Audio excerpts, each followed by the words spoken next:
प्राणनाथ प्यारे की जय। खोज बड़ी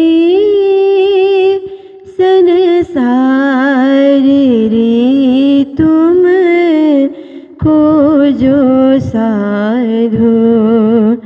खोज बड़ी संसार रे तुम खोजो साधो। खोजत खोजत सतगुरु पाए। खोजत खोजत सतगुरु पाए। सतगुरु संग करतार रे तुम खोजो साधो। खोज बड़ी संसार रे तुम खोजो साधो। भगत होते भगवान की। भगत होता भगवान की। किव कहावे सीधे साथ। किव कहावे सीधे साथ। भगत होता भगवान की। किव कहावे सीधे साथ। भगत होते भगवान की। किव कहावे सीधे साथ। गुणांग इंद्र की बस परी। गुणांग इंद्र की बस परी ताती। बांधत बंद अगाध रे तुम खोजो साधो। खोज बड़ी संसार रे तुम खोजो साधो। खोज बड़ी संसार रे तुम खोजो साधो।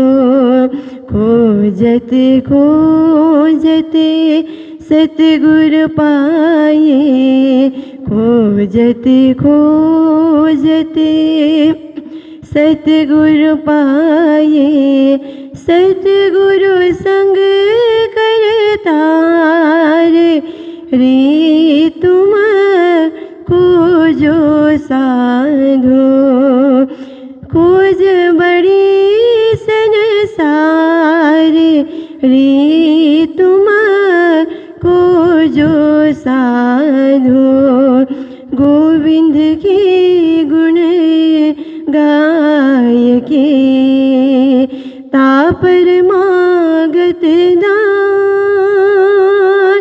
गोविंद के गुण गाय के तापर मागत दान। धिक धिक पड़ोते मानवी।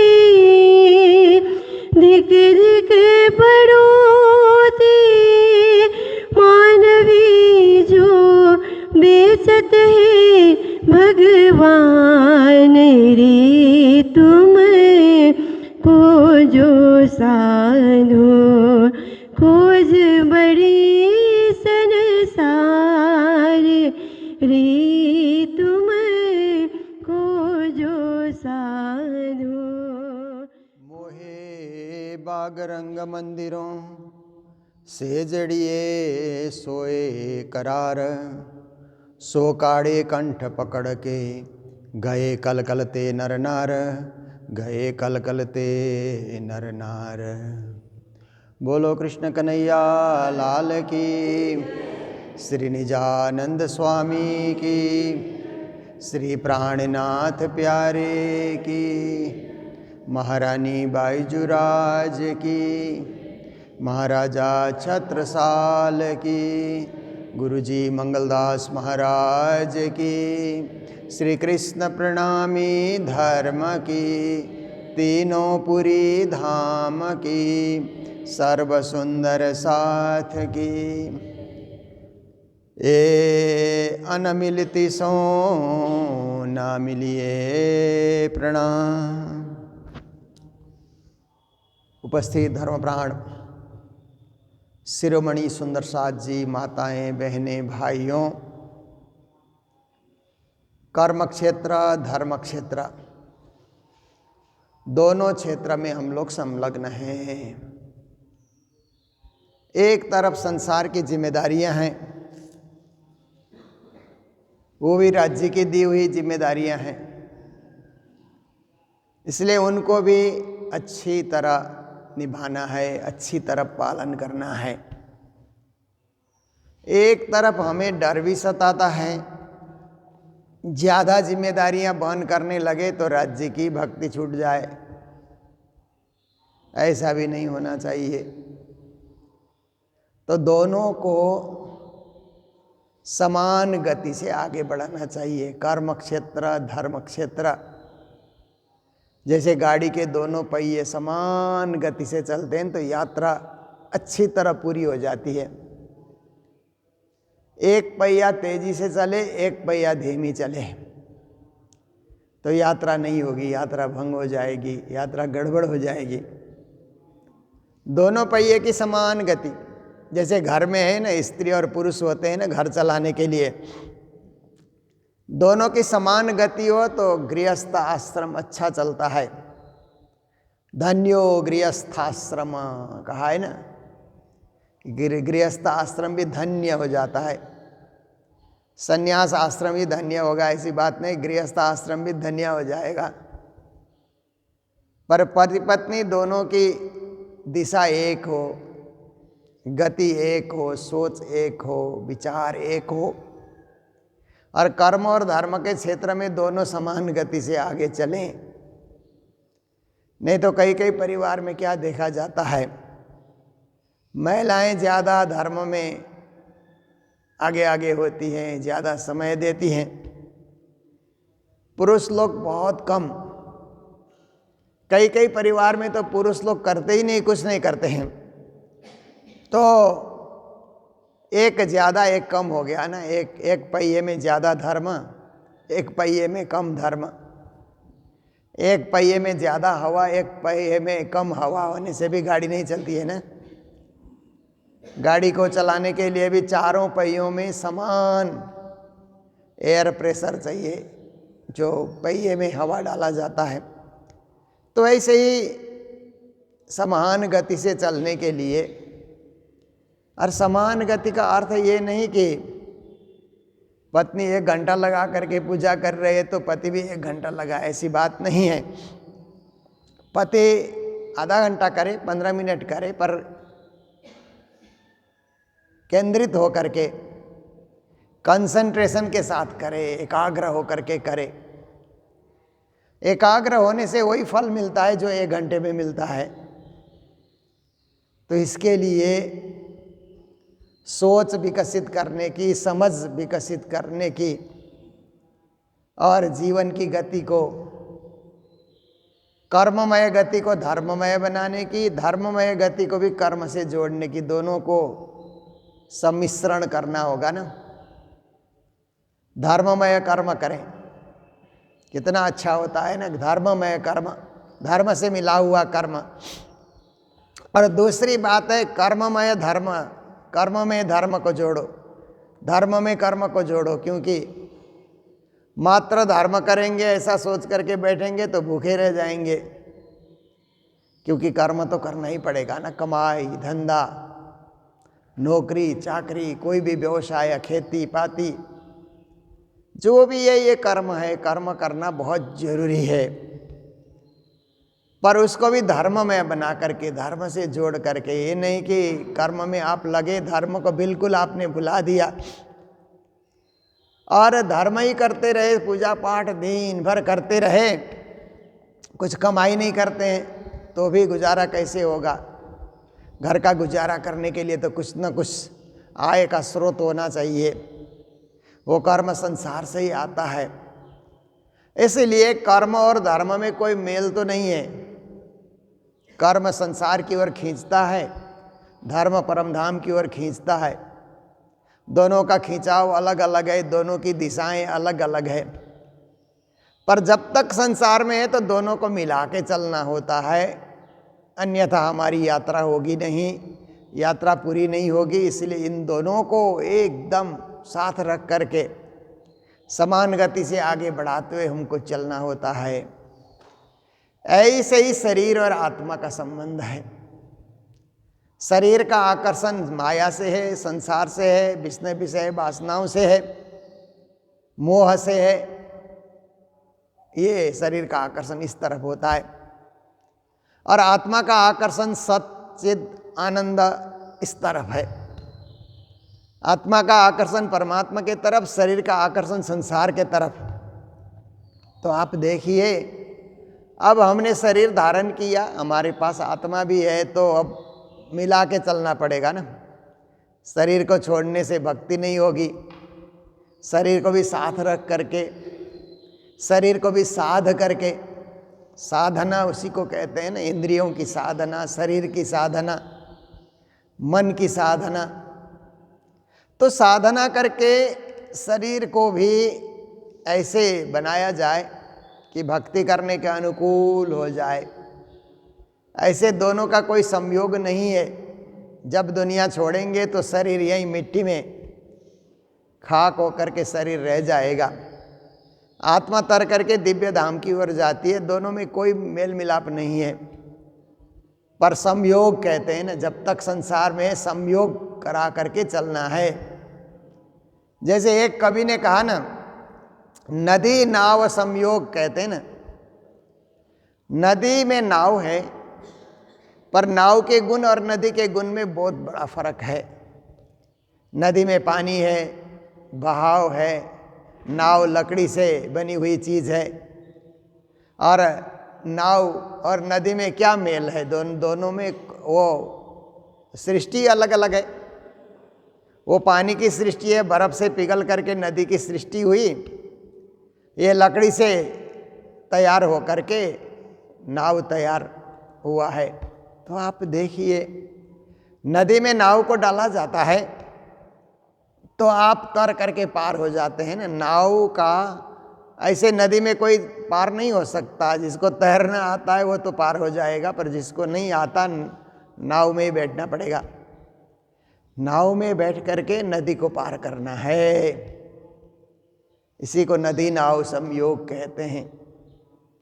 तो ऐसे ही इस शरीर में बैठ करके जीव को तरना है भवसागर से। वो नदी तरने वाली बात आई, ये भवसागर तरने वाली बात आई।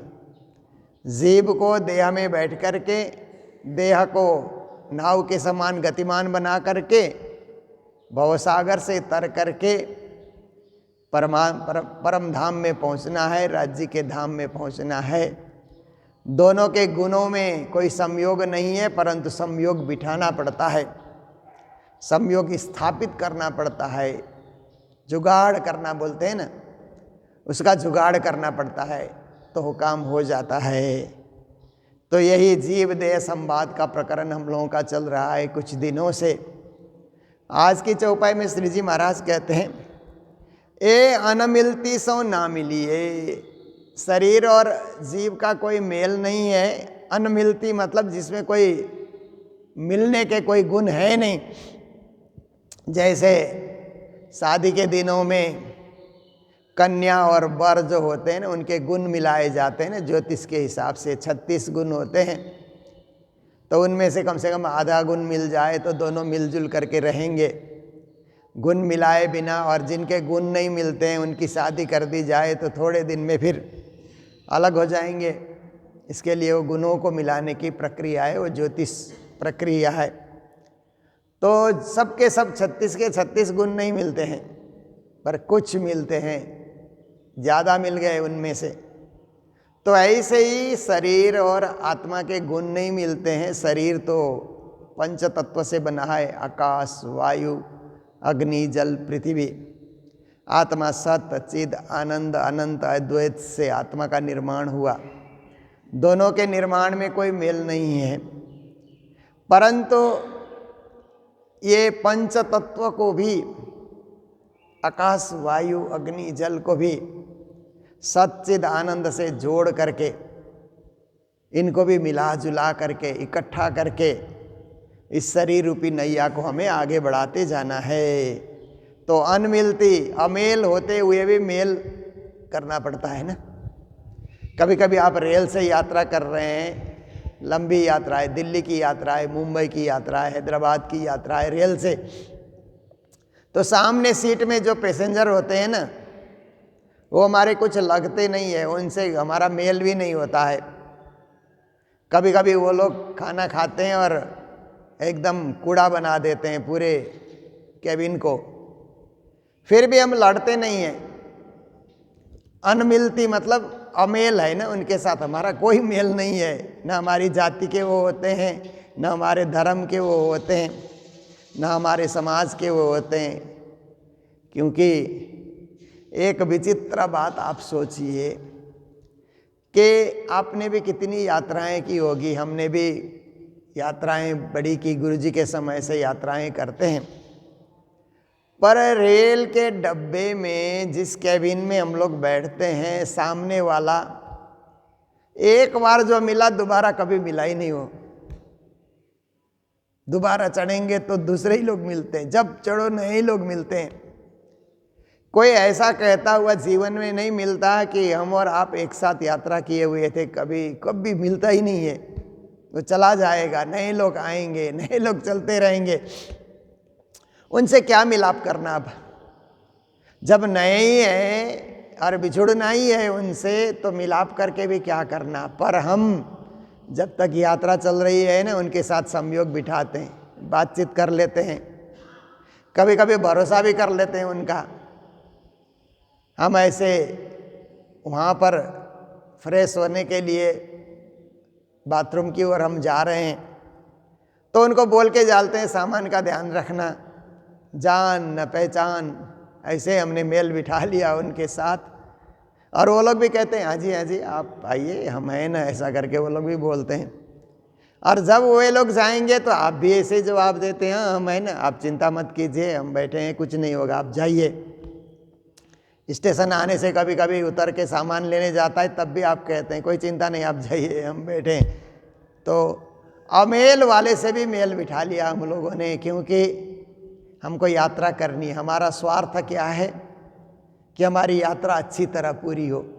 तो ऐसे ही हमारा स्वार्थ है कि जीवन की यात्रा अच्छी तरह पूरी हो और राज्य मिले, हमारी यात्रा का गंतव्य परमधाम हो जाए। इसके लिए हमारा एक स्वार्थ है, वो स्वार्थ है आत्मा को तारने का स्वार्थ। इसलिए शरीर के साथ मेल बिठाना ही पड़ता है, अन्यथा ये अनमिलती सो ना मिलिए। हे जीव, शरीर के साथ तुम्हारा कोई मिलान नहीं होता, पर मिल के रहो। जाको साँचो नहीं संग, आत्मा का तो सत्य से संग है, सत्संग कहते हैं ना, ये आत्मा का विषय है, शरीर का विषय नहीं है सत्संग। आप जो सुन रहे हैं ये भी सत्संग है, वाणी चर्चा भी एक तरह से सत्संग है, पर ये आत्मा का विषय है। जिनको आत्मा में प्यास है, आत्मा में भूख है, वही सुन सकते हैं। जिनको शरीर की भूख है, शरीर की प्यास है, वो सत्संग नहीं सुन सकते, बैठ भी नहीं सकते हैं, क्योंकि शरीर का खुराक अलग है, आत्मा का खुराक अलग है। आत्मा को सच्चिद आनंद का खुराक चाहिए, शरीर को भोजन जलपान इत्यादि का खुराक चाहिए, अलग अलग है। तो श्री जी कहते हैं कि जब खुराक अलग अलग है तो शरीर तो किचन की ओर दौड़ेगा, कहाँ रसोई घर है, चलो चलो उधर जाओ, और आत्मा दौड़ती है मंदिर जाओ, मंदिर जाओ, सत्संग सुनो। फिर भी संग करना पड़ता है। सत्य से शरीर का संग नहीं है, परंतु शरीर को खींच करके लाना पड़ता है, पकड़ पकड़ करके इस शरीर को मंदिर में लाना पड़ता है, क्योंकि हमको सत्संग करना है। नाव में बैठे बिना पार नहीं हो सकते, शरीर का संचालन किए बिना सत्संग नहीं कर सकते, इसलिए करना ही पड़ता है। नहीं भरोसो खीन को ज्यों रैनी को पतंग। श्री जी कहते हैं शरीर का बहुत ज़्यादा भरोसा तो नहीं है, क्योंकि कब तक साथ देगा कुछ पता नहीं है। जैसे गुरु महाराज यात्रा में चलते थे ना, तब ऐसी गाड़ियां होती थी कि इंजन एकदम गर्म हो जाए तो ड्राइवर लोग गाड़ी को रोकते थे और पानी डालते थे इंजन को ठंडा करने के लिए। ड्राइवर लोग, तब उस समय की गाड़ी अब आजकल की तरह, अब क्या आजकल तो बहुत ज़माना आ गया ना, एकदम टेक्नोलॉजी का ज़माना आ गया। तब की गाड़ियाँ ऐसी नहीं रहेगी होगी। तो यहाँ तक कभी सिलीगुड़ी से कालिम्पोंग आए तो जैसे चढ़ाई शुरू हो जाए, गाड़ी गर्म हो जाए तो उसमें पानी डालते थे ड्राइवर लोग। दार्जिलिंग जाए तो 2-2 बार पानी डालते थे। तो गुरु महाराज उस समय उदाहरण देते थे कि देखो मेरी जीवन की गाड़ी भी ऐसे ही हो रखी है, ड्राइवर तो जवान है और गाड़ी पुरानी है। तो मंगल सूक्ति में भी हम लोगों ने इसको एक सूक्ति के रूप में हम लोगों ने डाला है कि आत्मा जवान है पर शरीर क्या है, जीर्ण होता जा रहा है ना। शरीर में जो पहले में इंद्रियों में जो बल था, ताकत थी, वो ताकत आज नहीं है। पहले हम लोग एकदम फटाफट चल करके यहाँ से वहाँ पहुँचते थे, तो आज धीरे धीरे कदमों से, और धीरे धीरे वाले कदम भी बाद में लड़खड़ाने लग जाते हैं। समय का खेल है। शरीर धीरे धीरे कमज़ोर होता जाएगा तो कंपन भी शुरू हो जाता है, फिर लाठी का सहारा भी लेना पड़ता है, कभी अन्य लोगों का सहारा लेना पड़ता है। इसलिए श्री जी कहते हैं नहीं भरोसो खीन को, इस शरीर का खिन भर का, एक क्षण भर का भी कोई भरोसा नहीं है। ज्यों रैनी को पतंग, जैसे रात्रि के समय में पतंगे उड़ने वाली जो है ना, जो जीव उड़ते हैं ना, अपने पंख के साथ उड़ करके आते हैं और आग में आकर के, बत्ती में आकर के स्वाह हो जाते हैं, जल करके भस्म हो जाते हैं। ऐसे ही ये शरीर भी, वो रात्रि के पतंगों का क्या भरोसा करना, वो तो एक रात की उनकी ज़िंदगी है, सुबह तक तो उनको मर जाना है। ऐसे ही हमारी भी ज़िंदगी है, कुछ भरोसा नहीं है। रैनी के पतंग की भांति हम लोग इस संसार में जी रहे हैं। क्यों रे नेहड़ा यासों कीजिए, इसीलिए ज़्यादा शरीर के साथ मोह नहीं रखना चाहिए।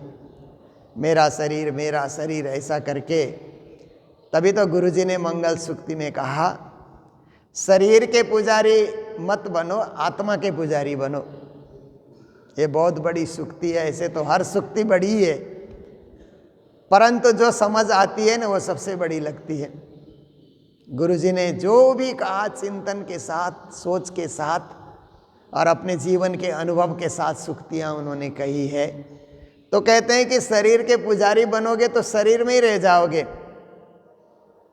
बस सुबह से शाम तक आप शरीर के पुजारी। अभी मुझे दवा लेनी है, जलपान करना है, उसके बाद ये दवा है, फिर भोजन करना है, उसके बाद ये दवा है, दिन में 4 बजे ये दवा है, फिर शाम को है, रात को सोने से पहले ये है। तो वो दवा करते हुए आप शरीर के ही पुजारी बने रहे। ठीक है, जीना है, आप दवा भी लीजिए, भोजन भी कीजिए, पर उससे कुछ समय बचा करके राज्य को भी तो याद करना है, सत्य चिद आनंद से भी तो जुड़ना है।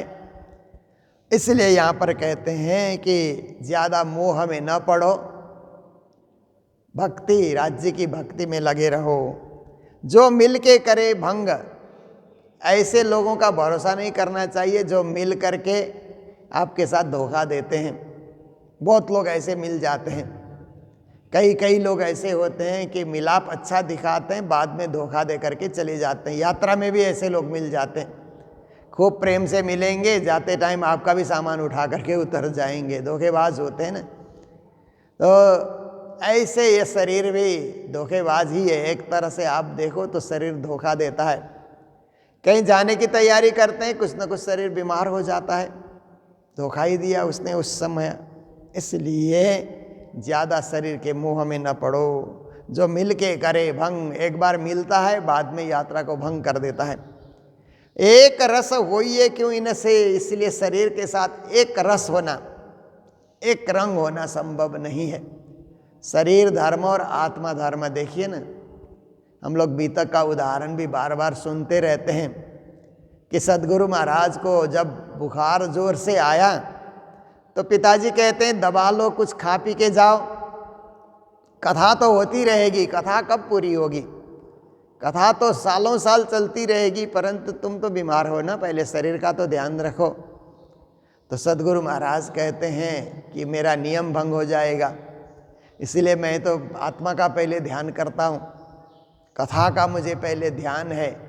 तो ये अपनी अपनी सोच चिंतन का विषय है, पर जो महापुरुष होते हैं, महान आत्माएं जो जगत कल्याण के लिए आती हैं, वे सबसे पहले आत्मा और धर्म को ही महत्व देती हैं, शरीर को इतना महत्व नहीं देती हैं। शरीर एक साधन है, इस रूप में लेती हैं। तो एक रस होकर के शरीर के साथ रहना, तो शरीर तो सुबह सुबह क्या कहता है, 4 बजे आपको उठना है तो शरीर कहता है आधा घंटा और रेस्ट करो, 5 बजे उठो, आरती तो 6 बजे तो होती है, अभी तो बहुत टाइम है, 5:30 में उठने से भी चलेगा, शरीर ऐसा कहता है।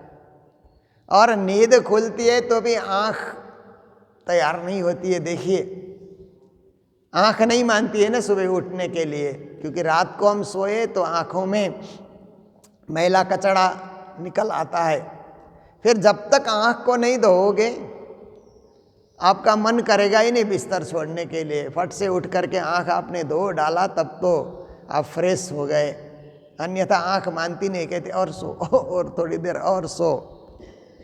और दिन में जो लोग सोते हैं, हम लोग तो अब पहाड़ी प्रदेश में रहते तो कम ही सोते हैं, और मैदानी इलाका में भी हम लोग जाते हैं तो प्रयास करते हैं कि दिन में सोना ना हो, प्रयास होता है कभी कभी, पर दिन में भी आप सोए, आधा घंटा के लिए आपने विश्राम किया तो नींद आते ही फिर लगता है आधा घंटा और बढ़ाओ, आधा घंटा और बढ़ाओ, ऐसे करते हुए 2 घंटे 3 घंटे भी दिन में सोने में निकल जाते हैं। इसलिए ये शरीर क्या है, आराम परस्त है, इसको एकदम इसको ज़्यादा आराम करने दिया जाए तो ये कुछ एक्सरसाइज भी नहीं होगा इस शरीर से, योगा भी नहीं होगा, प्राणायाम भी नहीं होगा, व्यायाम भी नहीं होगा, कुछ नहीं होगा। शरीर खाता रहेगा, बैठा रहेगा, स्थूल काय बन जाते हैं ना। कई कई लोग मोटे इतने होते हैं चला भी नहीं जाता है उनसे, शरीर धर्म के पीछे पड़े। इसलिए श्री जी कहते हैं एक रस इसके साथ न होना।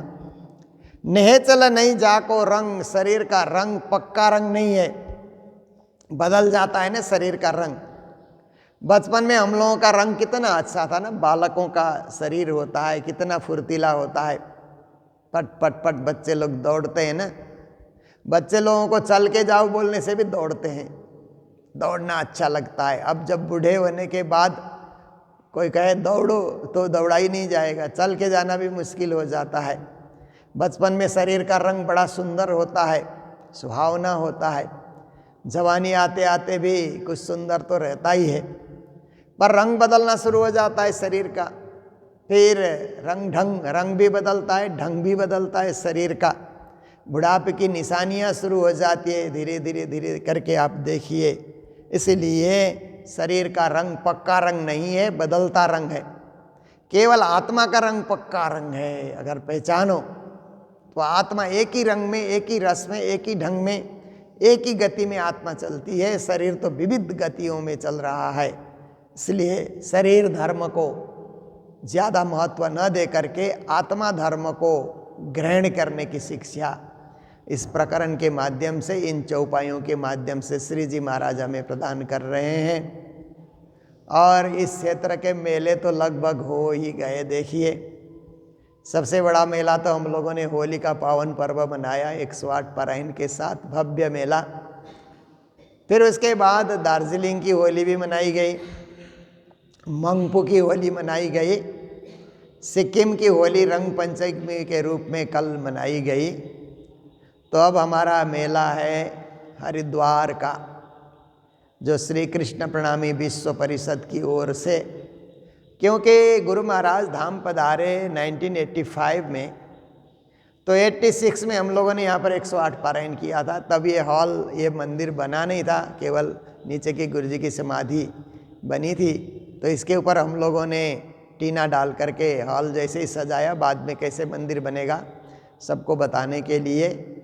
और फिर 108 पारायण का पाठ नीचे जहाँ ऑफिस है वहाँ हम लोगों ने पारायण सजाया, यहाँ पर हम लोगों ने कार्यक्रम रखा। तो उस समय आचार्य धर्मदास जी महाराज, ठाकुरदास जी महाराज, पन्ना धाम से प्रतिनिधि और करनाल से प्रेमदास जी महाराज, वो शेरपुर से जुगलदास जी महाराज और प्रणामी समाज के सभी वरिष्ठ व्यक्तित्व, अत्यंत वरिष्ठ व्यक्तित्व जो समाज के लिए सोच सकते हैं, ऐसे सुंदर साथ भी उस समय उपस्थित थे। तो सभी ने उस समय सोचा कि क्यों न एक केंद्रीय संस्था बनाया जाए। इसके लिए उसके पूर्व भी कई बैठकें होती रही, कई जगह बैठकें होती रही और नाम भी निर्धारित किया जाता रहा कि अखिल भारतीय प्रणामी परिषद हम लोग बनाएं। ऐसे करके भी कई बार सोचे गए, परंतु उसका पंजीकरण नहीं किया गया, रजिस्ट्रेशन नहीं हुआ, बात हुई, सब लोग घर बैठे रहे। तो 86 में यहाँ जो मई के महीने में कार्यक्रम हुआ तो सभी ने मिल करके कहा कि अखिल भारतीय बनाएं। तो नेपाल के सुंदर साथ भी उसमें सम्मिलित थे। नेपाल ने कहा कि एक देश का नाम रखने से फिर हम लोग अलग हो जाएंगे, तो श्री कृष्ण प्रणामी विश्व परिषद होने से तो किसी भी देश में रहे, भूटान में रहे, नेपाल में रहे, यूएसए में रहे, कनाडा में रहे, अभी हमारे सुंदर साथ 11 देशों में तो रहते हैं। छोटा छोटा संगठन चला करके 11 देशों में सत्संग भी चलाते हैं। तो जहाँ जहाँ हमारे सुंदर साथ जाएंगे, रहेंगे, वहाँ भी संगठन चल सके और हमारे ये भारत देश के सभी प्रांतों में भी चल सके, नेपाल में भी चले, ये सोच रख करके विश्व परिषद की स्थापना हुई। तो उसी समय सबसे पहले आवाज़ आई कि विश्व परिषद का एक पहला काम है कि जहाँ प्राणनाथ जी को विजयाभिनंद निष्कलंक बुधावतार की पदवी से विभूषित किया गया, वहाँ तो हमारे पास कोई धाम ही नहीं है, मंदिर ही नहीं है, कुछ भी नहीं है। इसलिए सबसे पहला काम होगा विश्व परिषद का कि हरिद्वार में जमीन लेना, मंदिर का निर्माण करना और प्राणनाथ जी की याद में विजयाभिनंद महोत्सव मनाना। तो सभी सक्रिय सदस्यों ने संस्था का पंजीकरण कराया। फिर सभी संत गुरुजन, सभी सुंदर साथ परिषद के सभी मेंबर मिलकर के हरिद्वार में भूमि ली और 1987 में तो वहाँ भी 108 पारायण हो ही गया। तब से मंदिर चलता रहा और ये अप्रैल के महीने में हर साल वहाँ पर प्राणनाथ जी के विजयाभिनंद महोत्सव के रूप में वहाँ पर वार्षिक कार्यक्रम होता है। तो इस बार भी ये अप्रैल के महीने में 1, 2, 3, 31, 1, 2 इस बार ऐसा किया है। तो पूज्य महाराज जी सदानंद जी महाराज हैं और भी संत गुरुजन आते हैं और भी सुंदर साथ आते हैं। प्रतिवर्ष वहाँ मेला लगता है तो हम लोग भी पहुँचते हैं। मैं भी हर साल पहुँचने के लिए कोशिश करता हूँ वहाँ पर। तो ऐसे मेला आ रहा है। फिर उसके बाद पीताम्बर पीठ धाम का मेला है। पीताम्बर दास महाराज ने ये बैसाखी के प्रारंभ में उन्होंने वहाँ पर झंडा फहराया था पीताम्बर पीठ धाम में, तो वहाँ का वार्षिक मेला आता है। फिर रामनवमी के समय में इटहरी का, गुरुजी ने इटहरी का मेला रामनवमी से पूर्णिमा तक 1 सप्ताह वार्षिक मेला करने का उन्होंने नियम बना दिया था। तो इटहरी का मेला, ऐसे मेले तो कभी पूरे होते नहीं हैं और मेले पूरे होंगे तो हम लोग भी आराम करके बैठ जाएंगे। इसलिए कहीं ना कहीं कुछ कार्यक्रम होता रहे, जागृति बनी रहे। सबके सब वहाँ नहीं पहुँचते हैं तो वहाँ के लोग मिलके करेंगे। वहाँ के लोग सब यहाँ नहीं आ सकते, यहाँ के वहाँ नहीं जा सकते। जो जहाँ है वहाँ उत्सव करे और परमधाम का आनंद संसार में अनुभव करे। परमधाम का जो है मूल मिलावे का आनंद संसार में उतरा हुआ अनुभव करें, इसके लिए मेले होते हैं। तो ऐसे ही मेले अब सामने आ रहे हैं। और मंगलधाम का एक और मेला, गुरुजी की पावन पुण्य तिथि 20 मई को है। हम लोगों ने उसकी सूचना भी फेसबुक में डाल दी। आजकल तो सोशल मीडिया है, पहले जैसे पंपलेट छपा के भेजना नहीं पड़ता है, सोशल मीडिया में डाल दो तो सब लोग पढ़ जाते हैं। तो 20 मई को गुरु जी की पुण्यतिथि है, दिन भर का कार्यक्रम यहाँ पर चलेगा। और मुंबई में भी गुरु जी की पुण्यतिथि मनाई जाती है। जब से गुरु महाराज धाम पधारे तो मुंबई के सुंदर साथ भी गुरु भक्ति में तल्लीन होकर के 1 मई को प्रतिवर्ष वहाँ पर गुरु जी की तिथि मनाते हैं। तो ऐसे सुंदर सुंदर कार्यक्रम हमारे सामने आ रहे हैं। जहाँ तक हो सके हम सभी कार्यक्रम में सहभागी बनने के लिए प्रयास करेंगे। तो इन्हीं शब्दों के साथ आज की चर्चा को यहाँ विराम दे रहे हैं। बोलो सतगुरु महाराज की, श्री प्राणनाथ प्यारे की, सर्व सुंदर साथ की। क्यों रे नेहड़ा यासों कीजिए, जो मिल के करे भांगा। एक रस होइए क्यों तिन से, नेह चल नहीं जाको रांगा। नेह चल नहीं जाको रांगा। बोलो श्री प्राणनाथ प्यारे, श्री धाम के धनी की प्रणाम।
देवी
पर